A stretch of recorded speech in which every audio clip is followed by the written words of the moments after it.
Hey everybody, I want to talk through the process of academic publication. I feel like from the outside we see articles or books get published, and for folks who aren't familiar with the way things work inside the academy, it can be kind of a black box process. And so this video is just a short walkthrough with an article I published recently to talk through particularly what peer review and the peer review process looks like to provide an illustration of that.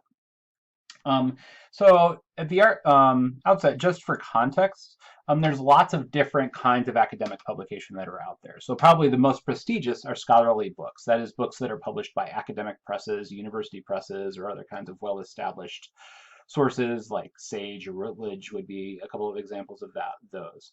Just below that are peer-reviewed articles, and peer-reviewed articles are certainly not as weighty as a book. A book is a multi-year process. Articles can be, but they don't require quite the same energy that a book does, and they're a much more narrow piece of scholarship in terms of the way they're put together.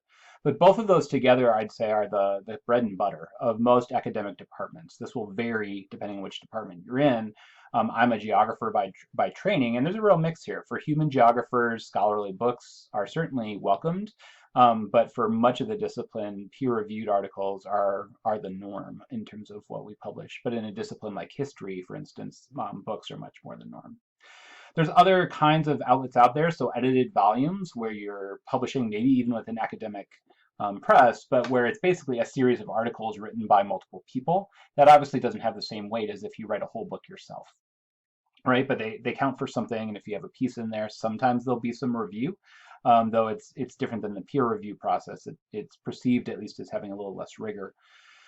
There's things called gray literature, which is really kind of white papers or studies put out by institutes that aren't published per se. They are not put out by a press. They're put out by an academic center, but they're written in an academic manner, and they can be somewhat meaningful.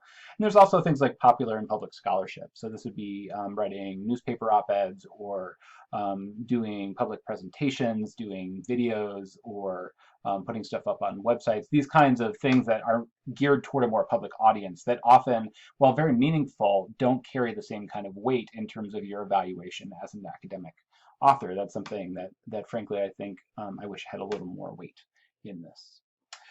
Let's talk about the peer review process. So we're going to zero in on the second bullet point here, the peer review process specifically for articles. And this is from another page. I'll put a link to slides in the description for this video so you can find the source. But basically, the idea behind peer review is that scientists do some analysis, right? And they come up with a story they want to tell about that analysis, some kind of a finding.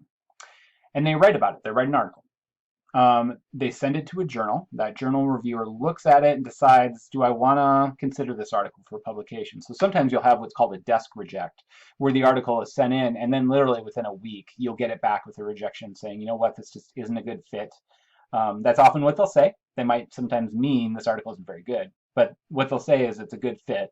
It's not a good fit. And they'll send it back to you for consideration elsewhere, and you won't get reviews in that case. But if they want to consider it, they'll send it out to reviewers who may or may not know who you are. So there's single blind or double blind review. In single blind review, the reviewers know who you are, but you don't know who they are. Double blind review, nobody knows who each other is. Those reviewers read the article, provide some feedback, send their comments back to the journal editor, who then makes a decision about what they want to do. That process can iterate through 2, 3, 4 times. Until the editor feels comfortable making a decision to either accept or reject the article. And once it's accepted, it moves into publication.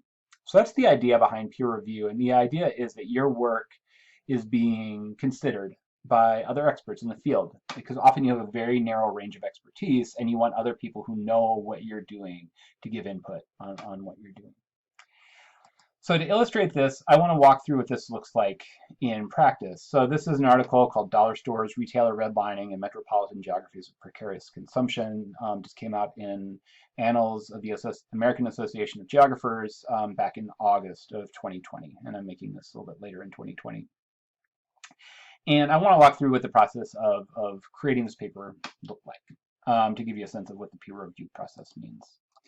So the first question, when I had been doing some work with dollar store data and had decided, you know what, I think I've got a story here, something I want to write up and try to submit somewhere. You need to think through before you start writing, where is this going to get sent? Because the outlet is going to make a lot of difference in terms of what the format of the paper is, kind of how you situate it, the story you want to tell. So three potential places I considered here are Annals of the American Association of Geographers, which is where it ended up, Urban Geography, and Health and Place. And these are three very different types of journals, right? So in considering that, you think through things like who's the audience for this journal. So Annals is one of the flagship journals for geographers. It has a broad audience, and it's also considered pretty prestigious because it's pretty high up. Urban Geography, as its name suggests, focused specifically on urban issues. It's a little more focused. You're speaking to a different kind of audience in that case, people who are particularly concerned about urban issues, urban policy, urban governance, these kinds of things. Health and Place is a journal that's for health researchers, and it's one of the top journals for folks doing health research in social sciences.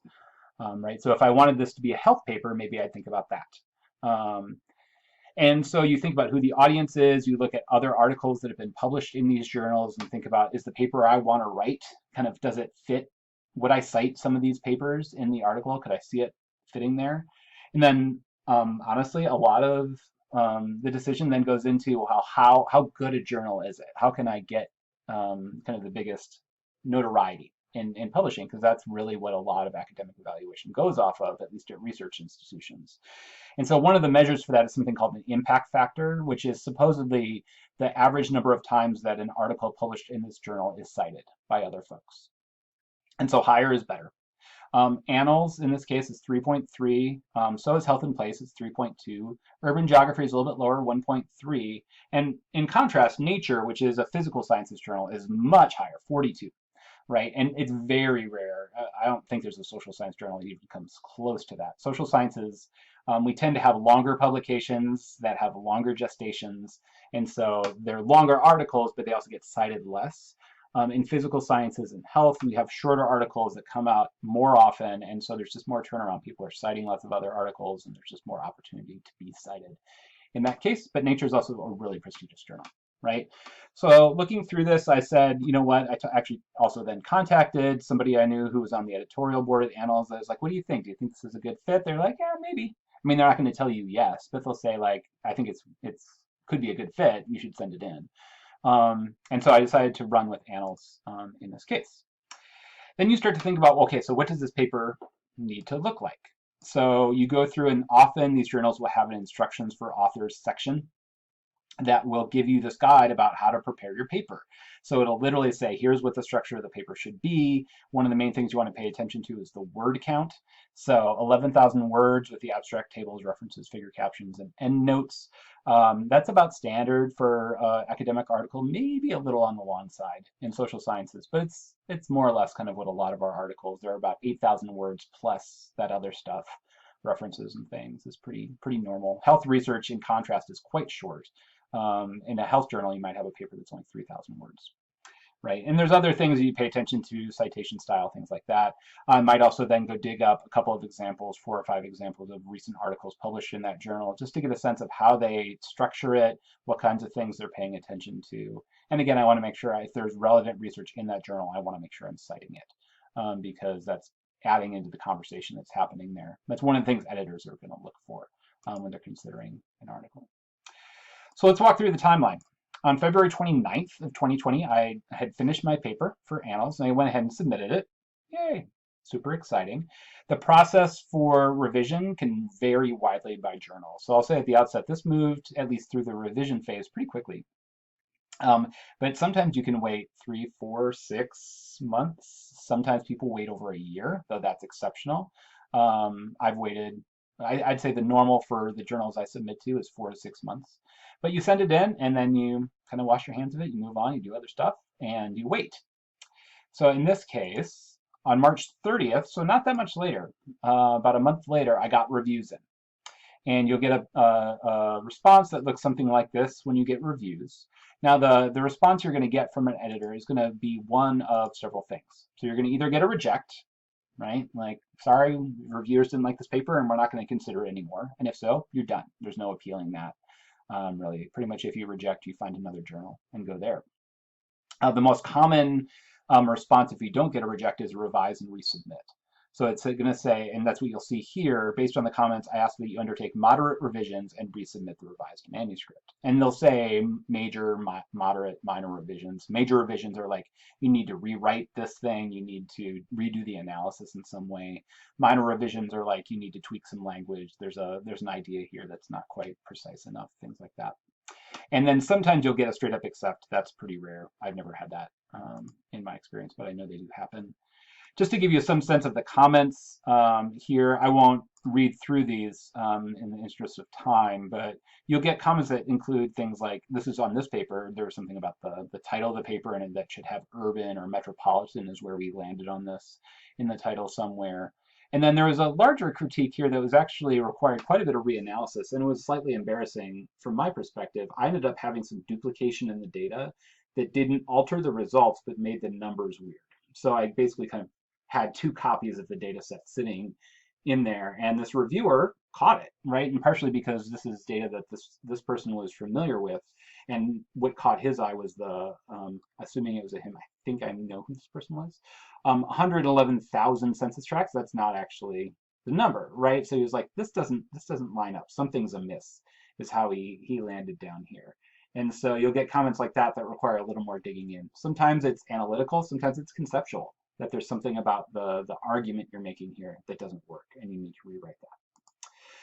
So you go in and do revision. I usually write this revision memo where I copy and paste what the reviewer said and write down very specific feedback. So here's what my response was. Here's the specific things I changed. Even here's the language I changed. When you resubmit the paper, there's space to include these comments in there so that the reviewer, when they get the comments back, because often, especially for a comment like this, the reviewer will see it again. They'll see the change that you made. They don't want to sit down and read this paper again and figure out what's different about it, right? You need to make clear, here's the change I made based on the comments you gave. They could go and look at that and say, okay, yeah, fair enough, that's good, we'll move on. So I resubmitted the paper again about a month later. And in this case, the reviewer must have had some time on his hands, because April 23rd, I got more revisions. So reviewer one said, we're good. I had two reviewers for this. And that's the case. Sometimes you'll have two, sometimes you'll have three. Reviewer one was happy. Reviewer two says there's some minor revisions here, and those were pretty minor. So I went through and did those and resubmitted the paper. Resubmitted the paper. This is the second one, right, on May 6th. And in that case, because the changes were minor, it didn't go back out to the reviewers again. The editor just took a look, and basically the same day I got an acceptance on that. So yay, the paper's accepted. That's not fully the end of the road. So as you move through this process, the next stage you get proofs at some point. I've gotten those as early as within a week later. In this case, it took a while. It was about 6 weeks between the acceptance and getting proofs, which is just, here's what the article is going to look like when we publish it. Can you look it over and make sure this still looks fine? This isn't the space for major revisions. This is like typos, right? Or like little details here and there. It's kind of just making sure that the actual layout seems to make sense. Your tables are in the right place. In this place, I believe 2 tables needed to be switched. So it actually took a while for them to do proofs. They had figures in the wrong order in the proofs and needed to get switched over. So we did that. And then on August 26th, this paper was finally published. So from start to finish, I believe it was submitted in February, published in August. That's not too bad, right? That's 7 months. That's pretty good turnaround. I've had this process take a year and a half or 2 years from submission to publication before, especially if the editorial turnaround can be slow. So in those cases, if it's 6 to 8 months between revisions and there's multiple revisions, it can stretch out. And it can be a little frustrating. So takeaway is this is a long process. You're thinking about lots of things as you're going through things or is involved. And this paper moved through revision pretty quickly, but the time frame can be really variable. And also just want to point out, in this case, like the reviewers that you get, the anonymous reviewers who take on your article can make a big difference, because really the editor is going to, in a lot of cases, bend to their critique. They might kind of referee if one reviewer says one thing and another one says another thing. They might try to make a call in there, but in many cases, they're going to ask you as a writer to basically make the reviewers happy. And so that's why there's groups like this one on Facebook about reviewer 2 must be stopped, because if you have a reviewer like the so-called reviewer 2 who's just cranky and wants to make some kind of a point, you bend over backward to try to make them happy, but you're kind of cursing them under your breath too. Um, you can think about various ways of making results public once they get put forward. There's things like open access publication or open access journals where you can actually pay money most of the time to have your article be publicly available rather than behind a paywall. I'm not always crazy about those because a lot of that money that you pay just goes to padding journals' profit lines.